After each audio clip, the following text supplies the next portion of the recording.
remercier le projet vraiment Alcott pour cette belle initiative qui s'est tenue aujourd'hui dans l'arrondissement de Fimela. Initiative qui nous réunit en tant qu'acteurs des collectivités territoriales, mais aussi acteurs du développement dans le cadre de l'environnement. Et dire que c'était une opportunité d'échanger et de voir vraiment dans le cadre du nouveau programme d'Alcott comment les populations, que ce soit la communauté, les acteurs au développement, les collectivités territoriales, les chefs de service, les ONG, comment nous pourrions vraiment travailler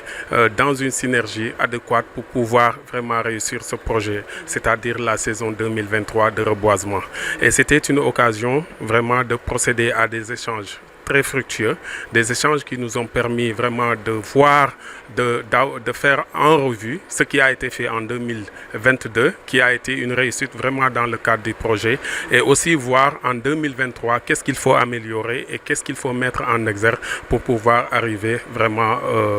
à destination. Bon, le projet est exceptionnel pour ce qui a été déjà fait en 2022. Et dans la projection 2023, on sait quand même qu'on va le réussir d'après l'engouement des populations, des acteurs, c'est-à-dire même des AMP. Les conservateurs vraiment ont omis des idées pertinentes qui prouvent quand même qu'ils se sont engagés en rapport avec les collectivités territoriales et les acteurs à la base, c'est-à-dire les populations, de pouvoir réussir la mission. Et dire quand même que le projet est d'une importance capitale dans la mesure où il lutte contre vraiment les effets néfastes des changements climatiques, et qui parle de reboisement de mangroves déjà parle de la préservation des ressources naturelles, surtout les ressources halieutiques et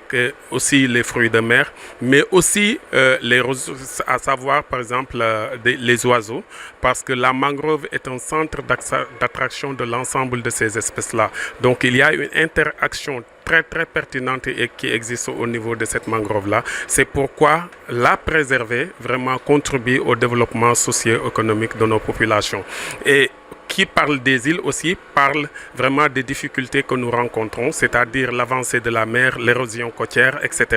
Et reboiser la mangrove, c'est lutter contre ces phénomènes néfastes-là, d'où l'importance vraiment de ce projet. Et dire quand même, nous avons lancé un appel aux partenaires en tant qu'élus pour quand même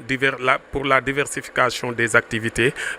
au-delà vraiment du reboisement, qu'il y ait des activités génératrices de revenus qui vont graviter autour vraiment de l'activité de reboisement, pour quand même